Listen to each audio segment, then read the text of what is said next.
Houston Baptist University, the university at which I teach, is proud to proclaim that we believe in the integration of faith and reason. Sad thing is that we have to say that at all, because not until the Enlightenment seized control of Europe, the original university always integrated faith and reason. They understood that the two cannot go without each other. John Paul II wrote an encyclical called Fides et Ratio, Faith and Reason, in which he said that faith and reason are like the two wings of a bird. The bird cannot soar without faith and reason.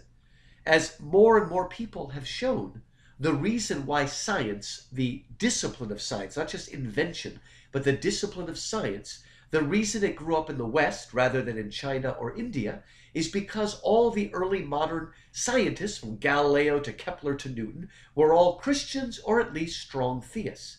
They did believe in God, they had a faith in God, and their faith told them that God was reasonable and ordered and balanced, and that he created a world of reason and order and balance. It was only because they had that faith that they believed they would find principles and laws when they looked to nature. If there's no God, if everything is just random, then why would we expect to find laws in nature?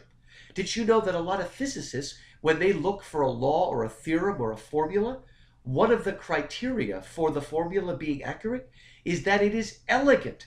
The more beautiful and simple it is, for instance, E equals mc squared, the more chance it has of being true. But that only makes sense if we live in a meaningful universe created by an ordered, rational God. So science itself is a product of theism and very specifically Christianity. In a book Lewis wrote called Miracles, he goes further than that. He says that the modern teaching of naturalism, the belief that all there is nature, that naturalism as a belief is self-refuting. What did he mean by that? The only way to posit a theorem like naturalism, to say that the nature is all there is, the only way for us to know that and be able to posit it is if we can step outside of nature and study nature. But in fact, if naturalism is true, if all there is nature, if, as Lewis puts it, nature is the whole show, if all there is matter, if there is no supernatural or metaphysics, then how can we step out of nature to see it and declare it to be all that there is? So even to make a statement like naturalism, we need to have the faith that there is something in us supernatural that can look down and study nature.